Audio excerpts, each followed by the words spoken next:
I am Aisha. I am the co-founder and CEO of a delicious beverage brand called Moment. No added sugar, functional. Of course, we're on Amazon. And this is going to be a really exciting panel. It's also very personal for me because I bootstrapped this brand during COVID, and I made my first sale on Amazon, not just the first, but like the first 100, the first 1,000 sales on Amazon. And it was a brilliant way for us to start, and that was the only way I could actually kickstart a business with like no funds. So yeah, I'm really excited to chat, and I'll let the other panelists introduce themselves. Hi, I'm Nargiza. I'm the Director of E-commerce at Bonafide Health. I oversee our D2C and marketplaces.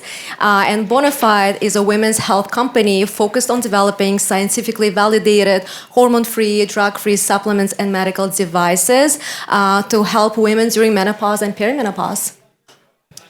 Hey everyone, I'm Louis Maniudis. I am the Chief Marketing Officer at a company called Boxu. We import Japanese snacks and treats, and we have a portfolio strategy of 5 brands, 2 of which are on Amazon. Amazing. Well, thank you so much for the introductions. We were just chatting outside, and I think this is going to be also really interesting because we all have very different products and somewhat of different like strategies on how we approach Amazon. So Amazon, as we all know, has been gaining more and more importance, especially as we were just listening on the other panel. Retail is very, very competitive, also very expensive. And with the rising costs on D2C, Meta, it's gaining more and more relevance. It's also not as easy as it used to be to grow on Amazon. So my first question for the panelists is, how do you think about the balance between D2C or your own channels versus Amazon? Of course, like the obvious things to consider are the fact that on your own channel, you have a personal relationship with the customer. You can like drive a higher LTV, you can send emails, versus on Amazon, sometimes you can acquire the customer for slightly cheaper, but maybe not drive as much repeats. I would love to hear from you on how you think about it. Sure. So I can give you 1,000,001 reasons not to be on Amazon, aside from the fact that in today's marketplace, you have to meet your customers where they are. And like it or not, Amazon is the new Mall of America. You have a hard time controlling your brand identity. You have no customer information. You have a really hard time incentivizing repeat purchases. Can't tell your brand story. All the reasons not to do it, except that if you're not there, you are going to be losing out on sales. And especially if you're in a category where there's the opportunity for people either to dupe you or to get very close to what you're offering, you need to have a defensive strategy out of the gate when you launch your brand or as soon as you can to make sure that you have a foothold there. Yes, I completely echo Louis. And of course, Amazon is amazing, huge marketplace. It has huge outreach, right? When brands start on Amazon, they get an access to millions of new customers. But there is a lot of competition. As you said, it's much easier to acquire new customers at much lower CACs, but then LTV suffers because you don't have the data. You really very limited what you can do. And what we find that customers on Amazon, they have kind of like, it's a more like transactional nature where they come, they buy, they leave, they don't really build that relationship with the brand. While on D2C, it's really all about long-term relationship. You get to touch your customer across different touch points, emails, loyalty, subscription when it comes to Bonafide, and different retention strategies. So it's really hard. So for us, it's also what things are important, what we want to push on one channel versus another. Things like AOV, multiple product purchase rates. So things like if we want to push it on Amazon, then maybe we should also push multi-packs things or hard bundles. Yeah. So like it's always about thinking like what works on one channel versus another. But for us, what we find, yes, CACs are lower, but LTV also suffers. So LTV is definitely much better on D2C. Yeah. So more valuable customer we find on D2C. Yeah, that's it seems like that is the trend amongst most brands. In fact, I would say that Amazon not only just serves as a marketplace, just given the authenticity of Amazon reviews and the credibility that it has established, it doesn't always make it easy for people to launch on Amazon. There are, compared to some of the other marketplaces, so I think customers do feel that if you're a brand on Amazon, then you are going to be somewhat legit. How do you balance your, I would say, spend allocation if you have to on a monthly basis? Is there like a certain ratio that you target? Or is it more just driven by, because I know with Amazon, it's a search-based platform, so there is a certain amount of market you can get. You can't just grow if you throw more money into it. So how do you think about like, okay, if you have like $100, where would you spend, how much would you spend on Amazon versus D2C? Really great question. So the Amazon ecosystem, all of marketing is interconnected, right? You run more meta ads, even if they're directing to your website, you're gonna see a lift on Amazon, et cetera, right? So the trackability is hard, especially to Amazon. However, looking within the closed ecosystem of Amazon, obviously we have, what they call not ROAS, but tacos, right? So looking at what the benchmarks are there, the challenge with Amazon, of course, is margin structures are usually a little tighter because Amazon has a big commission, they have a return rate that might be higher than your website, things like that. So you have to just make sure that, I think the way that I look at it when I'm launching a new brand on Amazon is the first year, we're lucky if we're breaking even, including all the marketing costs. But the thing about Amazon is it's all about reviews and it's all about FBA. So take the hit on margin, do the FBA, and then build that first year as many purchases, hoping that they will turn into positive reviews. And then years 2 and next, you can then look at having like a positive EBITDA in that specific channel. Similar. I think for us, it was for like a long time, we were looking at blended CACs where we knew when we push exactly like halo effect, you push something on Meta, you see spike of sales on Amazon.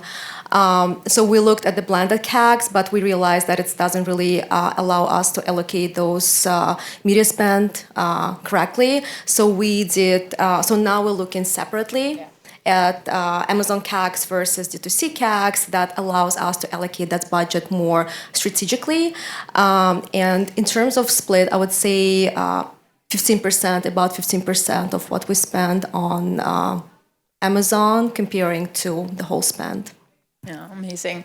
Yeah, I would say there's definitely a big halo effect in terms of when you spend more on D2C. I would say there's also, we see a huge halo effect when we're spending more on retail, we're doing demos and trials in field. We see this filtering through into Amazon. In fact, I've seen the number of customers out there in the field when you're doing a quick demo. The first thing that they'll do between when they try the product and actually go put it in the basket is quickly go on Amazon and be like, what are people saying? How many stars is it? So yeah, that definitely is the case. How do you think about the key success, metrics that you measure on Amazon? You mentioned tacos instead of ROAS. You mentioned LTV and CAC. I know some of these things are also difficult to calculate on Amazon, especially if you're doing FBA. You don't really know the identity of the customer. So how do you determine if you're doing well, or what are the tracking factors?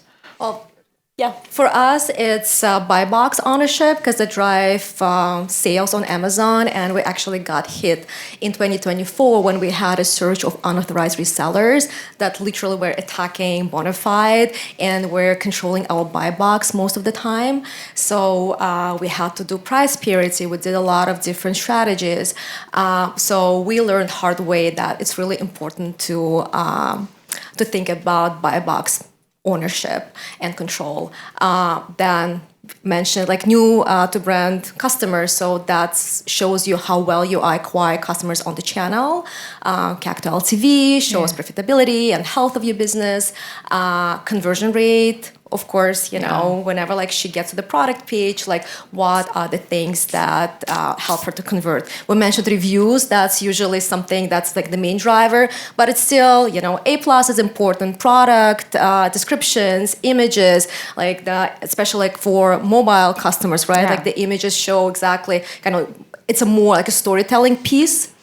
It's very concise, but that's where like you need to like quickly tell the customer what is your competitive advantage and what do you do, and then inventory turnover. Yeah. It's really big piece for us because we know Amazon likes brands that have steady sales velocity and inventory turnover. And if you're out of stock, then you are at risk to lose buy box or lose your ranking in Amazon. So you have to monitor those inventory levels very closely. Amazing. So I like to look at Amazon as both a sales channel and a marketing channel. We have our hero brand, and our hero product is called Boxu. We have a monthly subscription box.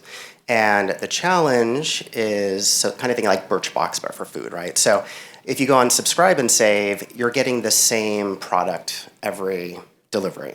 You can't do that for a subscription box. Amazon had a program that they just sunset, unfortunately, for subscription boxes. So what we can do for our subscription box is use it as a discovery opportunity. So we have a box on there that you can buy, and think about it, if you're not familiar with a brand, how often do you just go to Amazon and buy it because it's so easy to return, there's no drama, they're gonna take care of you, and then if you really like the brand, maybe you'll go through the headache of like going to their website and signing up for their emails to get a discount and do all that stuff. But for us, we now have, and it's hard to track, right? We have QR codes in the box that no one uses and dedicated URLs to like tell us how, like nobody pays attention to those things, unfortunately, in my experience. But we do have a post-purchase survey on our website. And we say, how did you first learn about us? And Amazon's one of the options that people can check.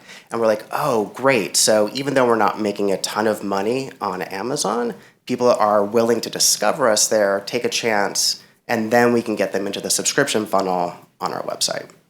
That's so interesting because it seems like people have very different experiences on Amazon depending on the type of product that you're selling. So it seems for them, they see a lot of customers coming on to their D2C channel from Amazon versus that's not the case It's for you not the because case for that's like a Bonafide. supplement. Yes, Yeah, we exactly. did exact same post-purchase Yeah. survey. We added Amazon, and we did not see so many customers. So we think that like the customer on Amazon, she likes to shop on Amazon, but the halo effect like takes away customers from Meta to Amazon. That's right. So it's very fascinating.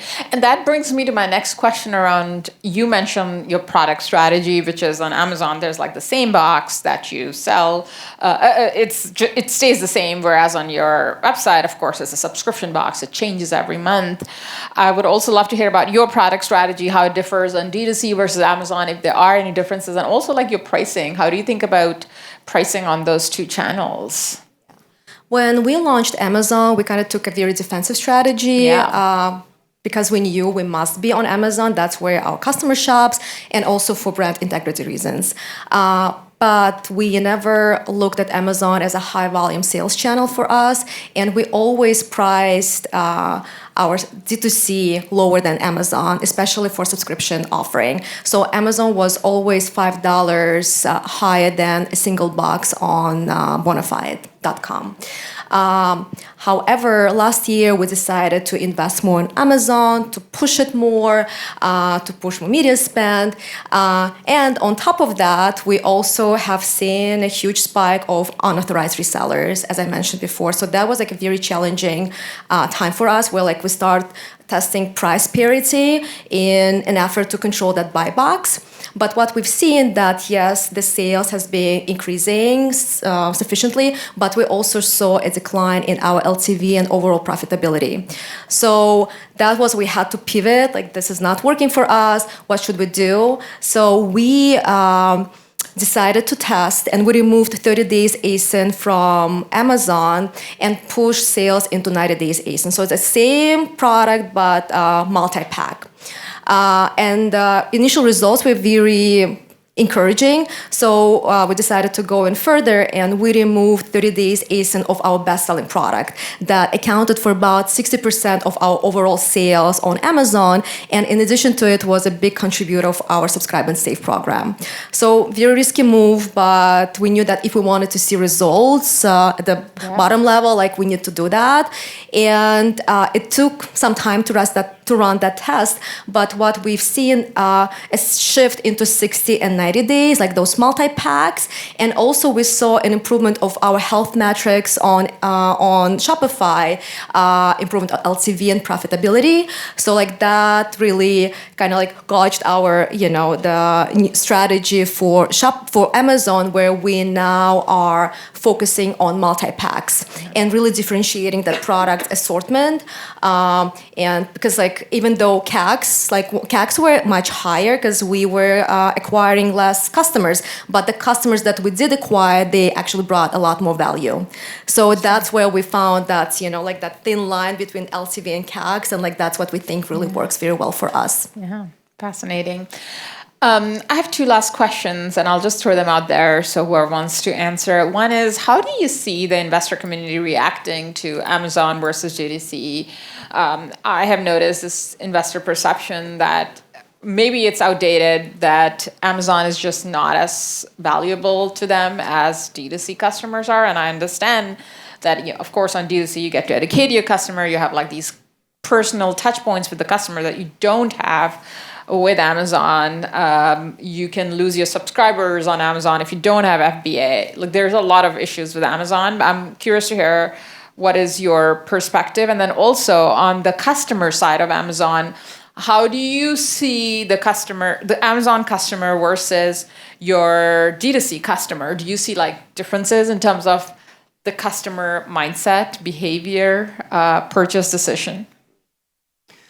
So good question on the investor front. I think it depends who you're speaking with. Our board has been very excited for any opportunity for us to increase revenue and increase margin. So they are supportive not only of Amazon, but an additional platform strategy. So Walmart, Target Plus, Flip, TikTok Shop, Say We, Yami Buy for us in the Asian food space.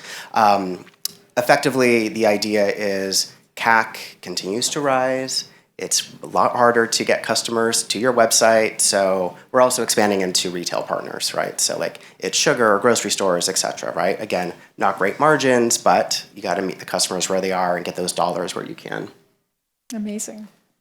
Well, Bonafide, it's in a little better situation, I would say. We have been acquired by Pharmavite in 2023, which is a multi-billion company. So at the beginning it was like, let's grow. But then when we start growing, like, hey, like, look at you, like, where's profitability? So like, then I was just, okay, like, let's stop. But I think we're just like taking that carefully. Yeah. Yes, we're still excited about Amazon. We still, as you said, like we need to be there, but just like approach it from a different perspective. Like what works on D2C does not work on Amazon, and you should be very clear about that. And strategically, think about budgets and CACs and LTV and all of that jazz.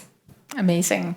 That was such a fascinating discussion. I know we're cutting close to time, so I would love to open it up for questions. It seems like there's a lot of questions out there. So, yeah, what is your question? I'm curious if you have a...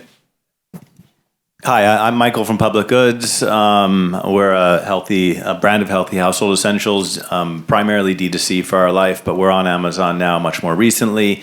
We've been working with an agency for that, both for product setup as well as for the paid ads and stuff. What is your experience with agencies? Do you do it in-house or do you work with an agency? Yeah, I'm a big fan of working with agencies for Amazon. And if anyone's looking for a referral, I can certainly tell you a few I've worked with. I think that Amazon is so particular, and you have to have creative, you have to have performance marketing, you have to have listing strategy, you have to have customer service. A big part of it is operations and fulfillment, especially with FBA. So yes, you can build that out internally, but I think, probably up until like 100 million, you probably just give it to an agency and let them do all the headache and really be your partner on growing that. So yeah. When we launched Amazon, we also started with agency for the same reasons. But as we were growing, we realized that our agency was taking more reactive approach rather than act proactive, and we were pushing them more, with the strategy and ideas. So at some point, it just felt it makes more sense to take this in-house, and also the level of our business has allowed to do that. So now we have a dedicated marketplace manager, and she is solely focused on expansion and optimizing of marketplaces. However, we still use a media agency for Amazon advertising, so we kind of like have this hybrid approach. Yeah, I would say it really depends on two things. One is if you have the right media partner, and two is what is your comfort doing it in-house. Just hiring somebody in-house is, you need to be able to like guide and manage that person. We actually started on Amazon in-house, and I built it from scratch, and I've spent like very many painful hours just like being on the phone with Amazon and trying to like get things fixed. But that also helped me understand how Amazon works, like the nitty-gritties of it. Now we do have an agency that manages Amazon for us, but I know how to manage the relationship with the agency, and I know how to like ask the questions that are like they need to respond to. So yeah, those are the different factors to think about. I think I saw some questions there. Yep, that's right. Thank you. Hey, how do you choose how to allocate your marketing budget to like Amazon versus D2C? Yeah, that's a great question. I think we touched upon it slightly earlier, and I believe you mentioned that you do about like 15% based on the fact that they're thinking about like the CAC and LTVs, but I'll just let the two of you maybe quickly expand on that. Okay, they've said enough. No, I think this is a painful topic. You've touched a nerve. It's a hard one to answer. I think it's so business specific and just based on the margins, especially every category in the room is going to have different margin structures and commissions that Amazon's going to take. I think there's a few different ways you can think about how you're allocating your budget overall, right? So what's the growth vector? Do you see Amazon and platforms as a growth for your business? Have you seen your D2C business stall? At the end of the day, if you're able to get a 3 ROI on D2C and a 1.5 on Amazon, then put it into DTC until it flips, right? But it's just another tool, and it's just another place to spend your money, right? So you can put it Google, Amazon, Facebook, wherever you want to do, but at the end of the day, you're still looking to move product. Yeah, I would also say that there is different factors to think about in different stages of growth. When you're very early on, Amazon is actually a great way to grow because it's slightly cheaper. The CACs are slightly lower. The challenge is that it is a search-based marketplace. So if people are just not searching for, it's easy at an early stage to continue growing, but when you hit a certain point, then it's going to become more and more expensive. And so you need to think about what is your like overall like growth projections. Do you want to grow like 2x this year? That might not be possible on Amazon. But if you're just looking to grow by like 20%, then you allocate all your additional spend on Amazon. So there's a few different things to think about. The other add-on to that is it's not just media budget, it's also, are you offering coupons? Are you offering special flash deals? Are you doing Prime Day? All of those, obviously, I think should come out of a marketing budget. The other side of it, too, is performance PR/affiliate. Now there's editors that will only cover FBA listings. They won't cover product that's on your own website because the conversion rate's so much higher. So you can also work with, Elle Magazine and their gift guide and make sure you have the #1 placement by paying for that, right? So that's another way to drive Amazon sales. Yeah. And let's not forget about CACs to LTV. Yeah, that's right. And also the profitability aspect, right? You touched upon it a little, but different categories have different profitability, and some are slightly more profitable on Amazon versus others more on D2C. So